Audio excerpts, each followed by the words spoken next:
সূরা আল মুলক। বিসমিল্লাহির রহমানির রহিম। রহমান রহিম আল্লাহ তাআলার নামে। তাবারাকাল্লাযী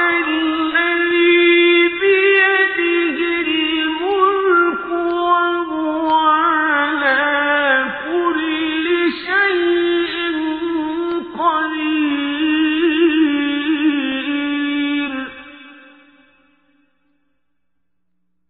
الذي خلق الموت والحياة ليبلوكم أيكم أحسن عملا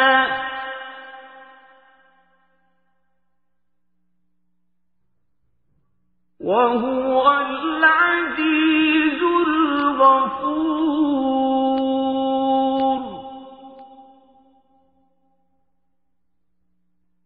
الذي خلق سبع سماوات طباقا ما ترى في خلق الرحمن من تفاوت فارجع البصر هل ترى من فطور. কত মহান সেই পূর্ণময় সত্তা, যার হাতে রয়েছে আসমান জমিনের যাবতীয় সার্বভৌমত্ব। এ সৃষ্টি জগতে সব কিছুর উপর তিনি একক ক্ষমতাবান, যিনি জন্ম ও মৃত্যু সৃষ্টি করেছেন যাতে করে এর দ্বারা তিনি তোমাদের যাচাই করে নিতে পারেন। কর্মক্ষেত্রে কে এখানে তোমাদের মধ্যে বেশি ভালো, তিনি সর্বশক্তিমান, তিনি অসীম ক্ষমাশীল। তিনি 7 মজবুত আসমান বানিয়েছেন, পর্যায়ক্রমে একটার উপর আরেকটা তিনি স্থাপন করেছেন। অসীম দয়ালু আল্লাহ তাআলার এই নিপুণ সৃষ্টির কোথাও কোনো খুঁত তুমি দেখতে পাবে না। আবার তাকিয়ে দেখো তো, কোথাও কি তুমি কোন রকম অসঙ্গতি কিংবা ফাটল দেখতে পাও? ثم ارجع البصر كرتين ينقلب إليك البصر خاسئا وهو حسير.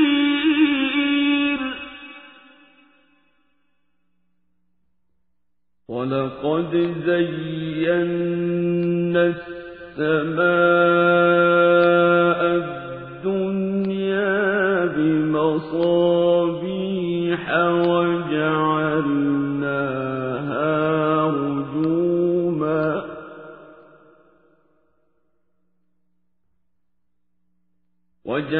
وجعلناها رجوما للشياطين وأعتدنا لهم عذاب السعير.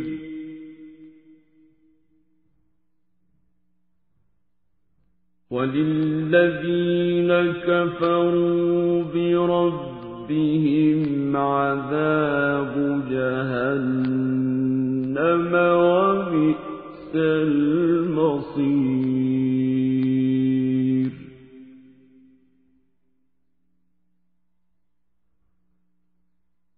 إذا ألقوا فيها سمعوا لها شهيقا وهي تفور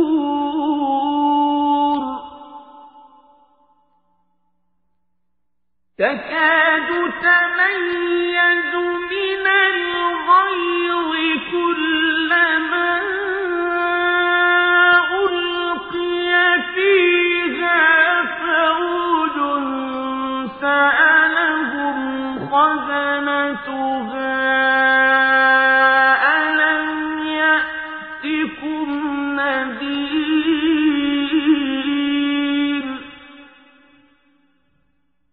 قالوا بلى قد جاءنا نذير فكذبنا وقلنا ما نزل نزل الله من شيء إن أنتم إلا في ضلال كبير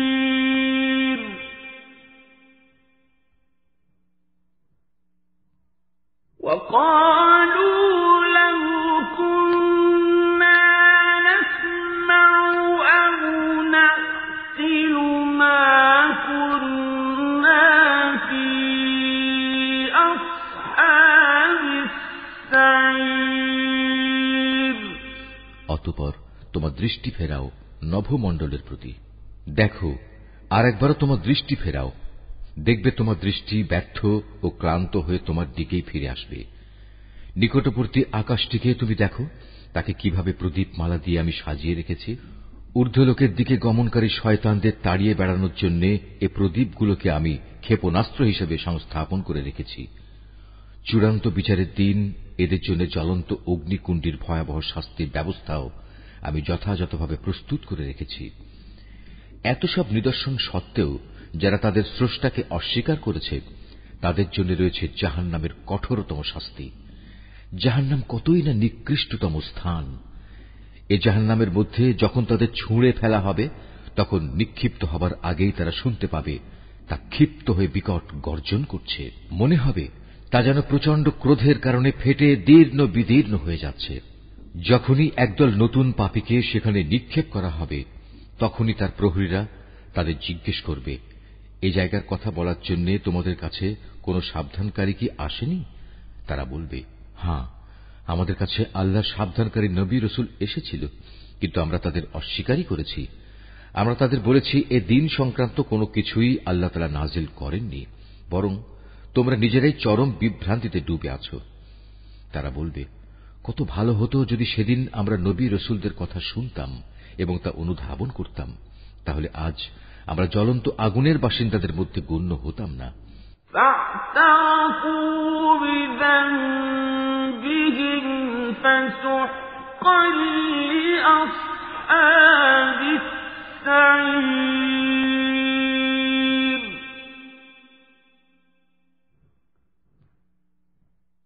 إن الذين يخشون ربهم بالغيب لهم مغفرة وأجر كبير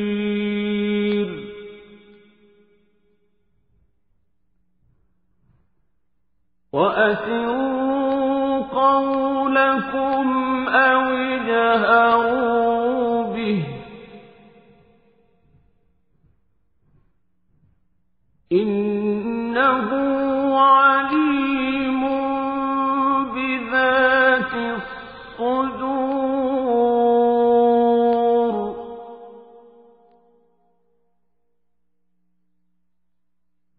ألا يعلم من خلق وهو اللطيف الخبير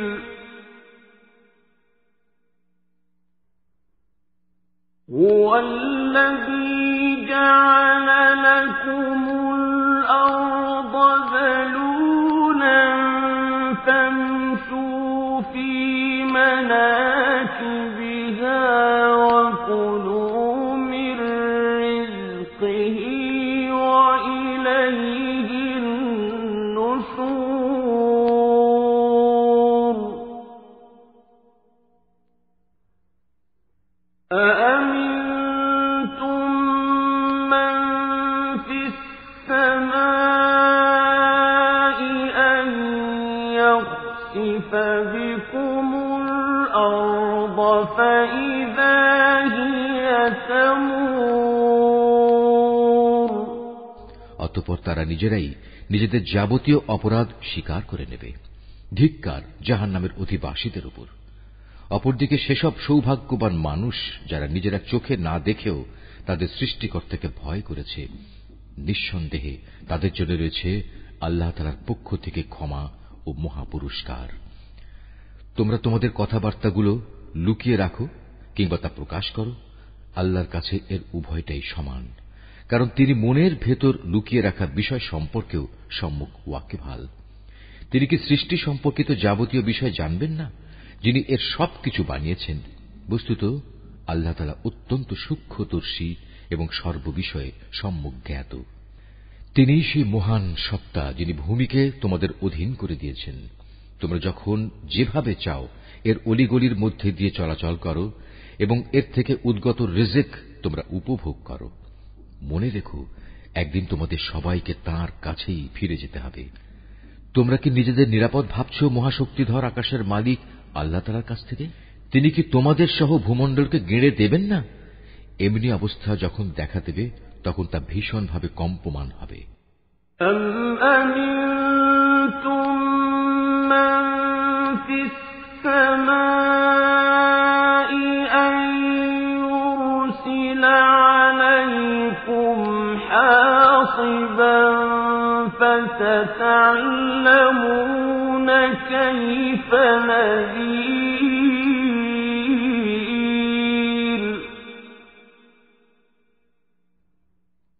وَلَقَدْ كَذَّبَ الَّذِينَ مِن قَبْلِهِمْ فَكَيْفَ كَانَ نَكِيرِ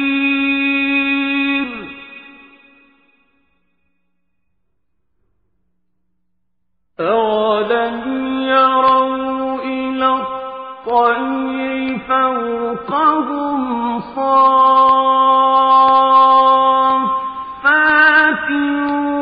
وَيَقْبِضْنَ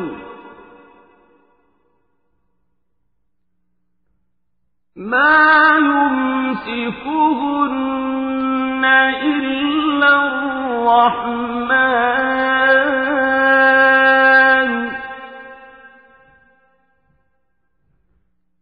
إِنَّهُ بِكُلِّ شَيْءٍ بَصِيرٌ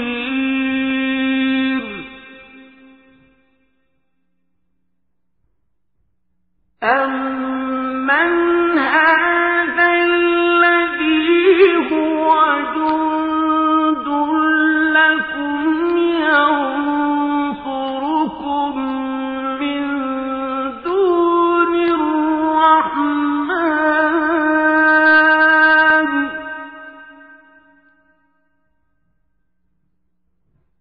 إِنِ الْكَافِرُونَ إِلَّا فِي غُرُورٍ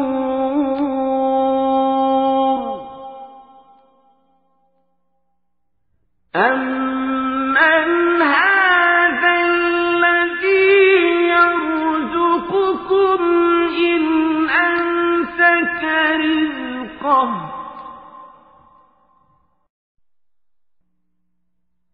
بَل لَّجُّوا فِي عُتُوٍّ وَنُفُورٍ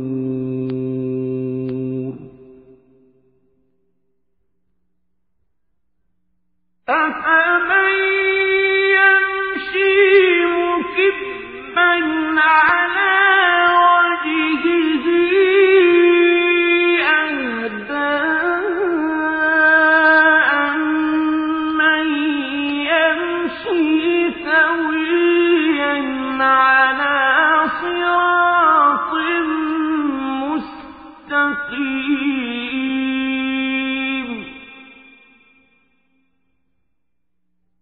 قُلْ هُوَ الَّذِي أَنشَأَكُمْ وَجَعَلَ لَكُمُ السَّمْعَ وَالْأَبْصَارَ وَالْأَفْئِدَةَ قَلِيلًا مَا تَشْكُرُونَ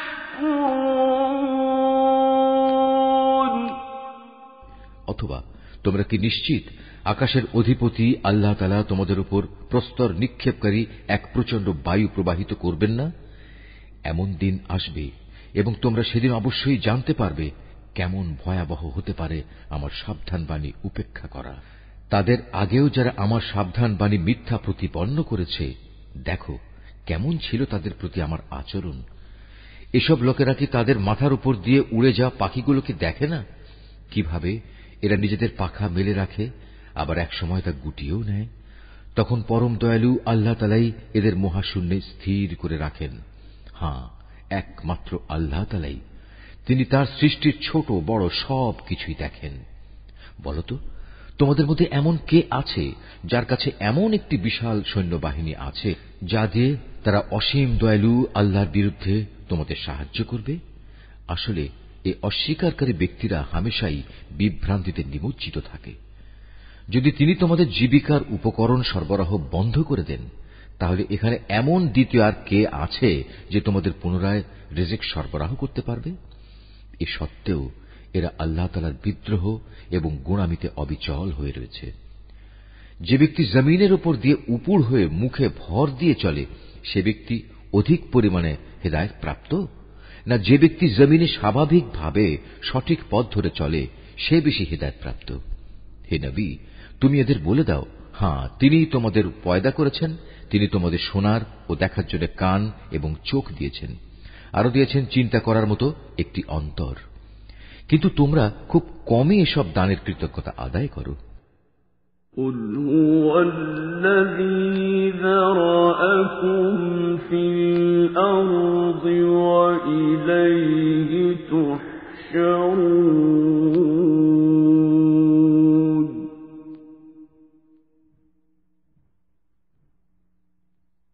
وَيَقُولُونَ مَتَى هَذَا الْوَعْدُ إِن كُنتُمْ صَادِقِينَ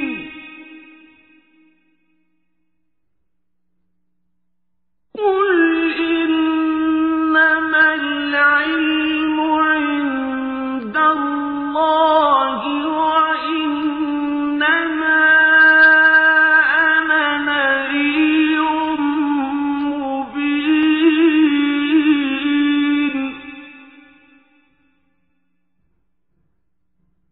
فَلَمَّا رَأَوْهُ زُلْفَةً سِيئَتْ وُجُوهُ الَّذِينَ كَفَرُوا وَقِيلَ هَٰذَا الَّذِي كُنتُم بِهِ تَدَّعُونَ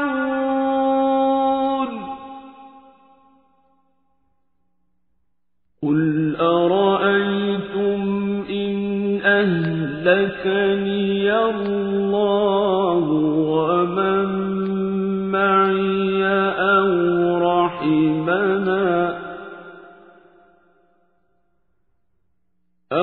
رَحِمَنَا فَمَن يُجِيرُ الْكَافِرِينَ مِنْ عَذَابٍ أَلِيمٍ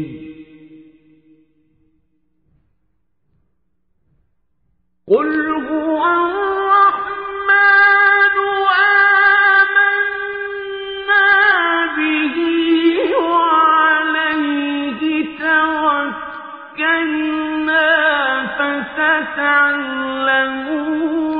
مَنْ هُوَ فِي ضَلَالٍ مُّبِينٍ